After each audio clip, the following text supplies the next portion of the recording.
Marie. We will begin reading the Course in Miracles lessons leading up to today, January 30th. So join me now as I start. Lesson 1, nothing I see in this room means anything.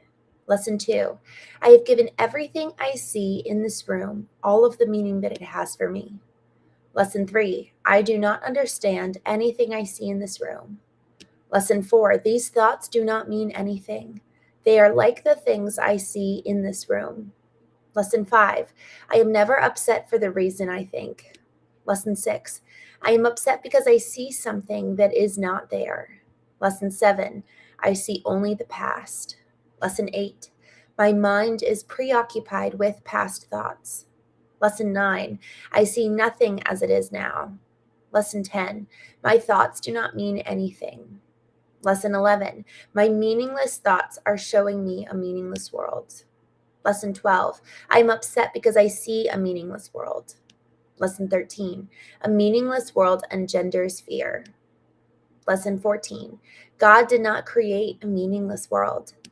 Lesson 15, my thoughts are images that I have made. Lesson 16, I have no neutral thoughts. Lesson 17, I see no neutral things. Lesson 18, I am not alone in experiencing the effects of my seeing. Lesson 19, I am not alone in experiencing the effects of my thoughts. Lesson 20, I am determined to see. Lesson 21, I am determined to see things differently. Lesson 22, what I see is a form of vengeance. Lesson 23, I can escape from the world I see by giving up attack thoughts. Lesson 24, I do not perceive my own best interests. Lesson 25, I do not know what anything is for. Lesson 26, my attack thoughts are attacking my invulnerability. Lesson 27, above all else, I want to see. Lesson 28, above all else, I want to see things differently. Lesson 29, God is in everything I see. And lesson 30, God is in everything I see because God is in my mind.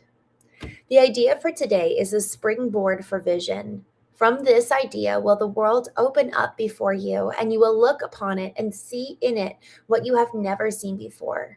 Nor will what you saw before be even faintly visible to you. Today we are trying to use a new kind of projection. We are not attempting to get rid of what we do not like by seeing it outside. And instead, we are trying to see in the world what is in our minds and what we want to recognize is there. Thus, we are trying to join with what we see rather than keeping it apart from us. That is the fundamental difference between vision and the way you see. Today's ideas should be applied as often as possible throughout the day.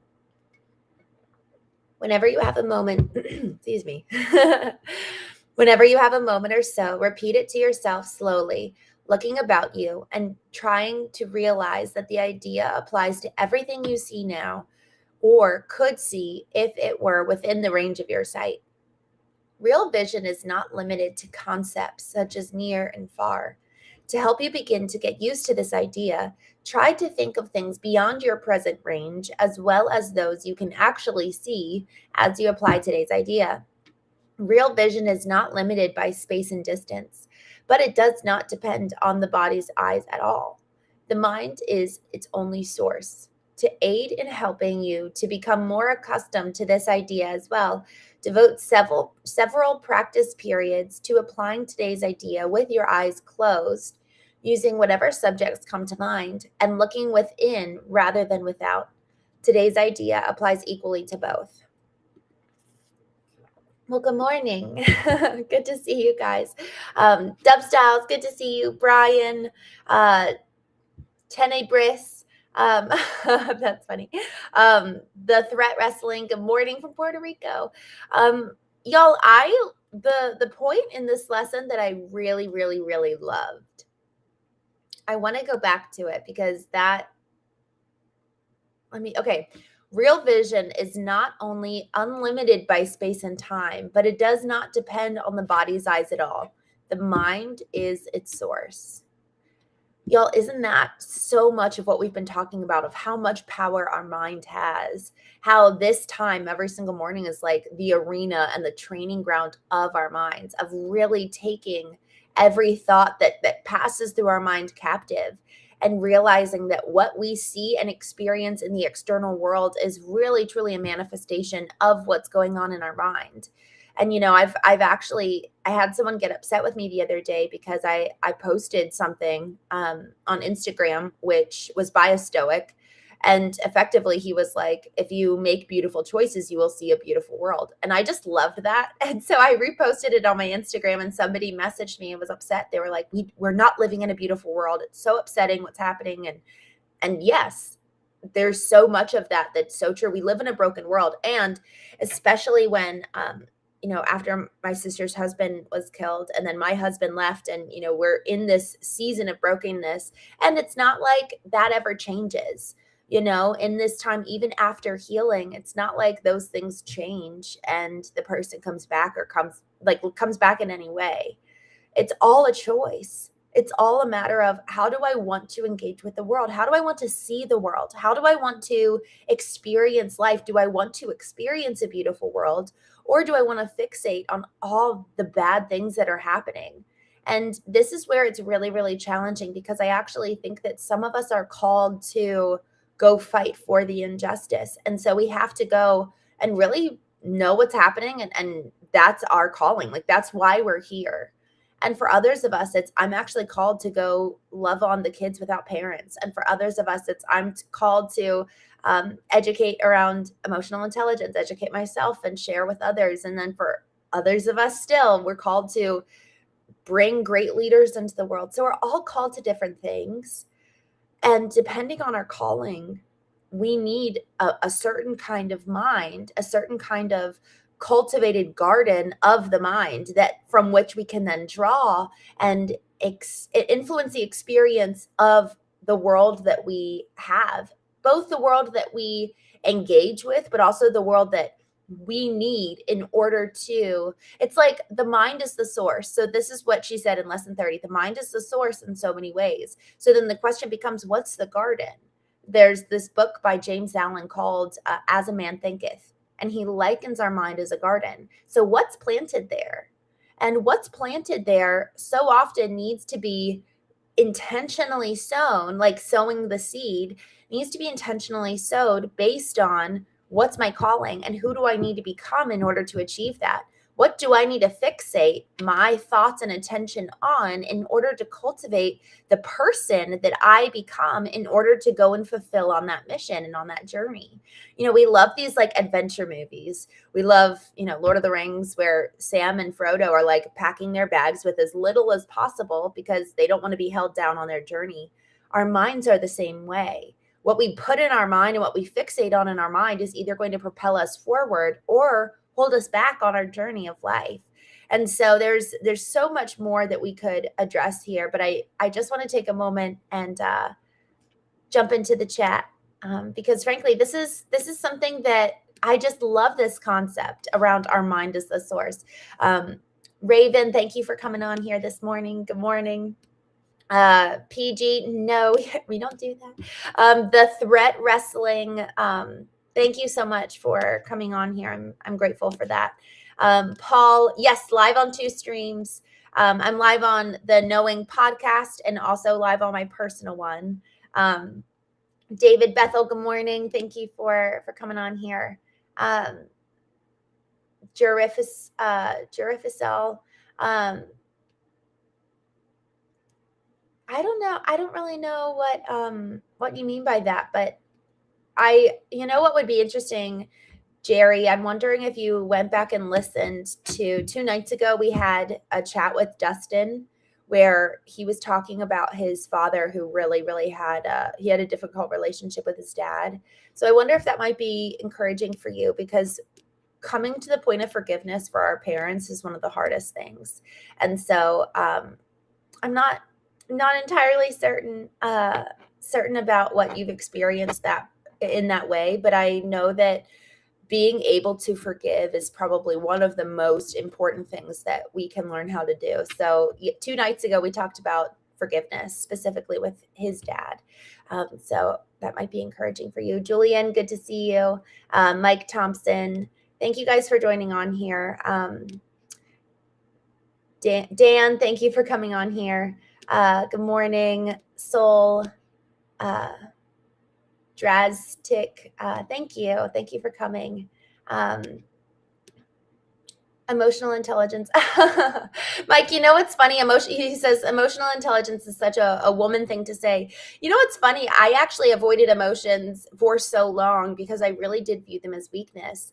And it was only after reading a study and research done about men that I was like, oh, emotions are actually safe and they're actually something good and important to experience. So, and emotional intelligence, you know, how like we have intellectual intelligence, we need to cultivate emotional intelligence. Emotions really do constitute so much of us. We talk about the left hemisphere of the brain, which is, you know, when we talk about intellectual intelligence, the IQ, that's really what encompasses there. And then the right hemisphere of the brain, so much of that is where the EQ is cultivated. And so even as we talk today about the garden of our minds, where and how are we cultivating both of those with intention? You know, how much is the IQ being formed and I guess you could say even trained by what inputs, and same with EQ. What are the inputs in both regards? And how much are we intentionally cultivating each one versus just sitting here like a sponge absorbing whatever we see on our devices? I think it would be a really, really interesting challenge. You know, today actually marks the 61-day challenge for me where I've got there's about 20 of us and we're going to start doing respective challenges for 61 days. And I have a 25-minute timer set on my Instagram. And y'all, I got to tell you, that's been a really good mirror for me. You know, I get a 5-minute reminder when it's coming up to 5 minutes. And it's really stopped me from scrolling on my phone. So it would be interesting, you know, if you guys want to do an analysis of your inputs, I think that would be such a good challenge. You know, what are your sources? And then when we consider that the way that we view the world and the thoughts that we have are coming from our mind, and then our mind is coming from what sources? You know, what is coming into our mind and who are we allowing to influence our mind? And then all of a sudden it's like, oh, this just amplified in terms of degree of gravity. Look at all of these people that I have had no idea that are being sources to the way that I think, the way that what I believe, the way that I show up to the world. Because for all of us, so often we're just not conscious and we're not aware of all of the different sources that are impacting how we think and what we believe. Christopher Adams, good morning. St. Paul says in Philippians 4:7 that if allowed, God's peace will stand guard at the gate of our hearts and minds. And I find that empowering. I love that. Yes. Oh my gosh. There's also, I don't remember where this is, but there's this verse that says, take every thought captive. So I think of it as like an input, and then we like take the thought and we're like putting it in front of us, examining it.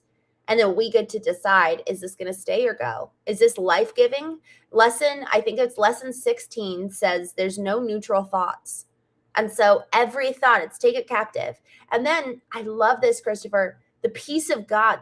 Peace is the safeguard, standing and like protecting our minds so that nothing comes in and nothing stays that is not giving us peace. And so then that's where we really need to consider, who do I want to be? What do I want to dwell on? What do I want to exist in the garden of my mind? Soul, good morning, Rare. Dubstyle, thank you. You know, it's funny. I wear these glasses early in the morning and then when I go to bed. So it's 6:30 my time. I'm in Arizona. So I wake up at 5, but I usually don't like get fully ready in the morning until after I do the show. Wayne Frog, good morning, Wayne. Thank you for joining. Yami, good morning. Thanks for coming on here. Zio, we don't do that, but you're welcome to stay on and listen. Let me just see. Just going down the chat. Dub Styles, I love this. Emotions can sway the decision so much. Got to check it. Yes. Isn't that? I'm so glad you said that. That's part of it with knowing our emotions and being intelligent about them, is that so often we will subconsciously make decisions that are emotion driven because we've never taken the time to honor our emotions in the first place. So it's actually a way of controlling our emotions to come to know them to begin with. Loic Louise, hello, good morning. Thanks for coming on here. Asadula, thanks for coming. From France. Oh, where in France? I'd love to know. Only I've been in Paris, and then I went to like a little city by train. I can't remember what the city was. I was on my way to Italy, and I stayed in this beautiful little town, and I guess it was kind of like south. It was south. It was probably like an hour south of Paris, but I don't know. All right, let me go down. John, good morning. Soul, thank you. I don't actually know where I just saw. I don't know where you're asking for, where that could be. Where what is? You tell me where what is, and then I'll try to find it. You said where in the Bible that is. Justin, I don't really know. I'm reading some of your comments, and I'm just not I'm not sure what some of you all mean. Prime Rise, yes, I'm actually looking at the comments right now. And yes, I am running 2 streams. George, hello from NZ. Good morning. Y'all, thank you so much for joining today. The great one. I am just going to remind us one more time of today's lesson. God is in everything I see because God is in my mind. So we've been talking about how our minds are likened to a garden, and whatever we sow, we reap. So whatever we intentionally plant in the garden of our mind is what's going to come out of us. And it's going to be what we fixate on. It's going to be what ends up forming so much of who we are. So the question of who do I want to be? And then how do I want to show up in the world? And then how do this question of God is in my mind. Do we actually really believe that? And do we honor that and cherish that? Because if God is in my mind, man, then I better be thinking about good stuff. So, y'all, thank you so much for joining. Philip, hello from Salzburg, Austria. Thank you so much for joining. We were just talking about A Course in Miracles, lesson 30. God is in everything I see because God is in my mind. And I am going to take this and put it here on my alarms throughout the day so that I will do this exercise. And what I like here is that this exercise is not just applicable for what we see physically, but also literally just what we think about. So closing our eyes and kind of searching our thoughts and then applying this lesson. Y'all, I have a guest with me tonight. I'm so excited for y'all to join. He's an author, and I'm excited to get to know him along with you. So we'll be going live at 8:30 p.m. Eastern. I'm just going to pull up the book that he authored really fast. His name is Christopher Rise Edward, and he just wrote the book, The Silence Paradox. So I would love to have you join us. 8:30 p.m. Eastern tonight. And yes, I do love tomatoes. Y'all, I will talk to you all soon. See you tonight, 8:30 p.m. Eastern. And I hope you have a wonderful day. And remember, God is in everything that we see because God is in our minds. Have a wonderful day.